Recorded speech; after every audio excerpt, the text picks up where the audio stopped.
Hey guys, welcome to Diecast, and in this video I'm gonna do something different. I'm not a big fan of this brand, but you know what? This one for me is an exception. So I grew up having Maistos as a kid, and I noticed that the quality is, well, clearly I have Auto Arts and Exodos, but going back to this is by far the only model that actually has opening parts, has a nice engine detail at the back, compared to, say, the resin models, which none of them can open.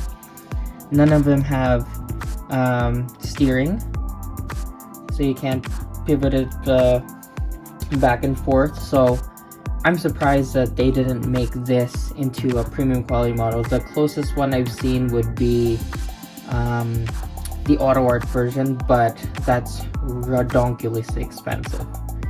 So this is the next best thing out there, and actually the prices on these are fairly quite high.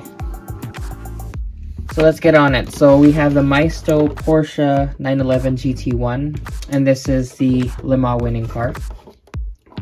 There's a piece of paper here. It has some instructions on it. We'll get to that later.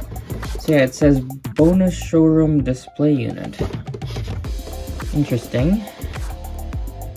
Yeah, I just got this in the mail a few moments ago. Just opened the box up. So yeah, it looks like this is the assembly of the showroom display. Interesting. Okay, let's get cracking on this model. Oh, there's another tab here.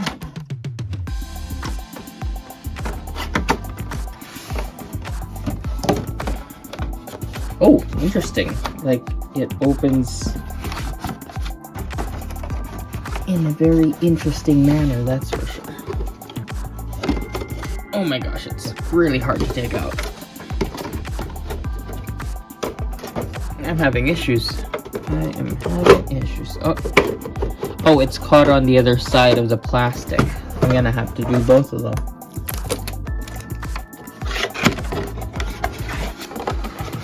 Or maybe I can take it out from this side. We'll see. We'll see. Maybe the old pull and push, maybe? Oh man, this is hard to take out. Yeah, see, it's like touching on that plastic there.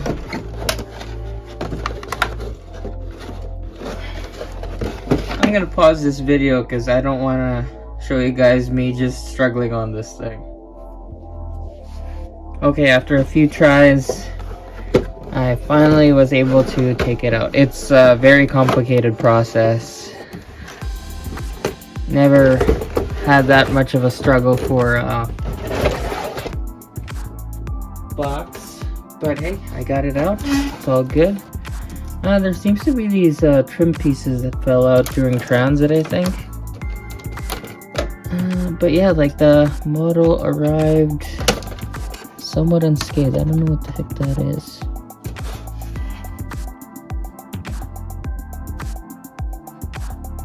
But yeah, it arrived in pretty good condition. And this is one of the things that I'm talking about. Like, it's very, very nice. Like, you have this like shiny display model, and we also have this thing here. So it's saying, like, to dispose of that piece, throw it in a waste bin. What is that? Right? It looks like you're gonna dispose of it. And then you just put it on. Well, clearly it's still here because it's fairly brand new.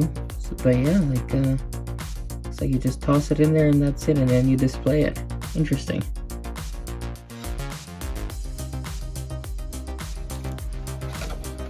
So yeah, we'll crack this open with 2 screws. Alrighty, now it's out of the box. I also cleaned that blemish with a tiny Q-tip. That looks so much better. Okay, so first of all, livery, amazing. The decals are very interesting because if I zoom in here, I mean, mind you, this is an older model, but if you look at it, it's like, for example, like this part, it's like it's fading a bit. It's almost like, I don't think so, but it almost looks like it's hand painted, so that's interesting. But the details on the decals are all clear. You could definitely see it.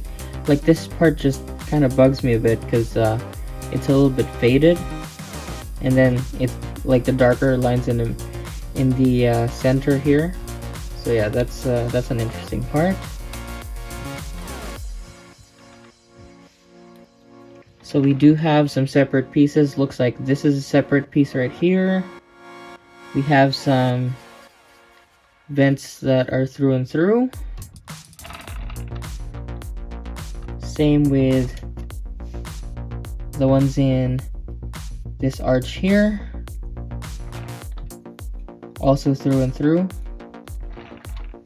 Looks like the taillight, I mean the side mirrors are also separate pieces, and we also have vents that are through and through here. So honestly, so far, this is why this is a very highly sought after model. The color seems to be a little bit dull, I find. Like it's like a dull red. But again, I still appreciate this car. Still pretty good, and you can see the detail on the headlights. So you see the lens, and then you see the light, the light inside. Let's zoom in there. Yeah, so you can see it's a two-piece thing, so that's nice. Almost as if this is also a two-piece based on the molding. And we also see a separate piece for the tow hook in the front, and more vents that go through and through. It's nice to see those.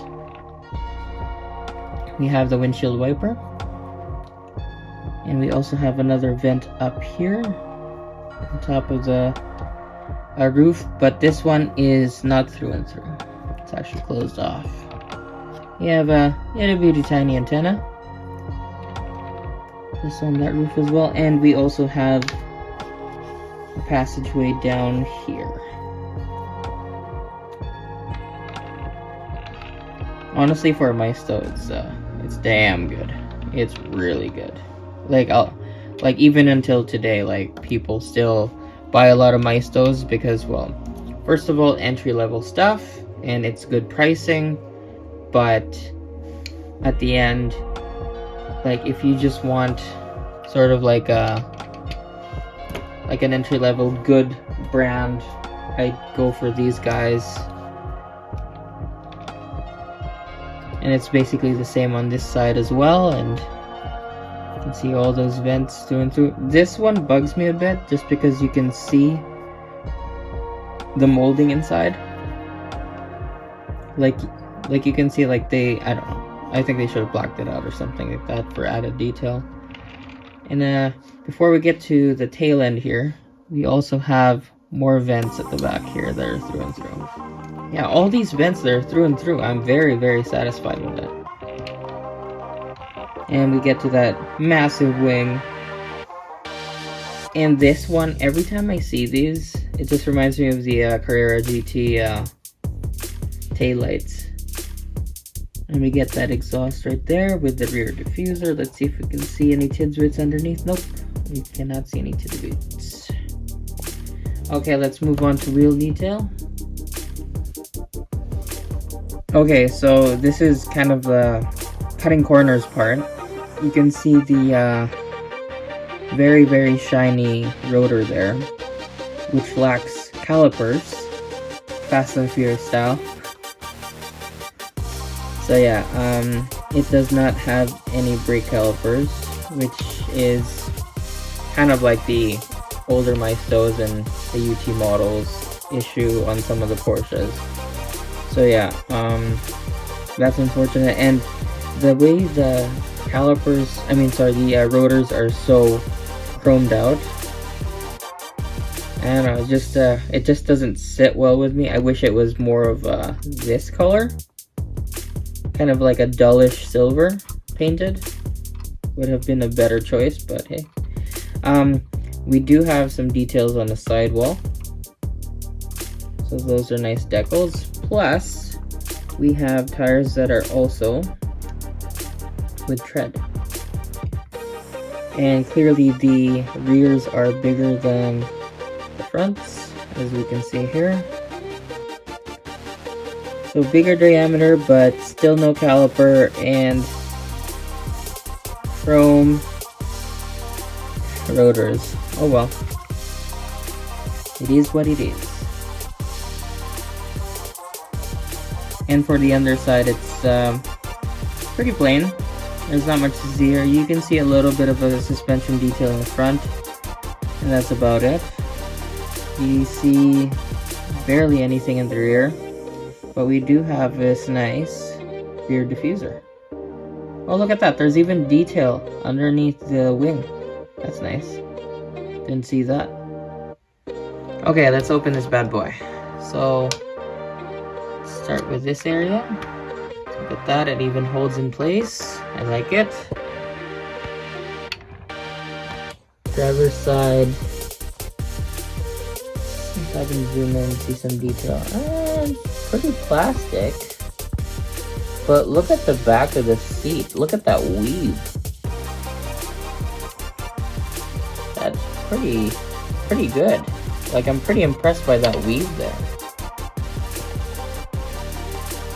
Because at some point, it's like, it's hard to tell if it's a decal or not. I mean, it's clearly a decal, but it's very well done.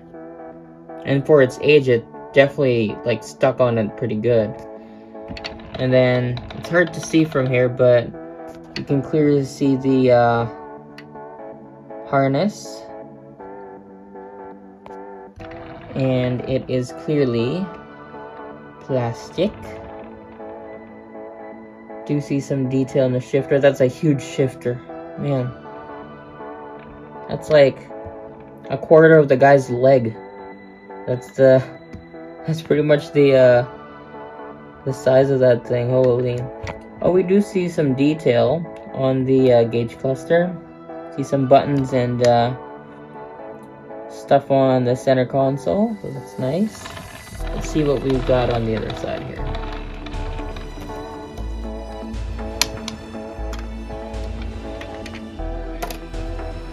Okay, we see better detail on the center console and the pedals. That's nice. Yeah, it's pretty, there's not much color into it.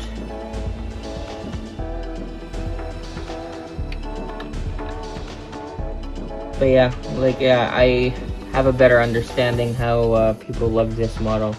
I'll see if I can open this rear one. I know I can't open it with just my hand, so I'm just gonna have to stop this video for a sec and let's see if I can open it. Okay, that took me a while. Tried to do some finicking with it. So there are screws, one right there and one right there underneath, and that was the best way I could remove it. It looks like, because there's a hinge part right there that connects right here on both ends, and it's pretty tricky because like there's a hinge here and I don't know, these mounting areas here, but yeah, mostly it's this hinge plus these, so it's kind of stuck in place. So I had to just loosen it a little bit, not completely take it off, and then slowly, like if you like I'm just gonna put it down here for a second. Yeah, so what happens is, so think of it like it's in there, so it's almost like a little bit of a back and an up. And I tried like having my hand here and my finger my thumb here and my finger here, and I did that on both hands on the other side as well, and to push, and then it slowly popped out because I don't want to use like a tool or anything, like a flat head. You're just gonna ruin the paint here. So yeah, eventually I got it off. And we see this nice detail at the back here. So as you can see, the suspension components, not much on the engine detail, covered right here by this huge carbon fiber intake piece. We do see individual wiring, so that's nice. Yeah, it's great. Great model. Let's see what's underneath this guy. It's just a little paint. That's about it. But yeah, it's a great model, guys, and hope you guys enjoyed. This is one of the coveted models of vintage Maisto, and I will see you guys in the next video. Please like, comment, and subscribe, and have a good one.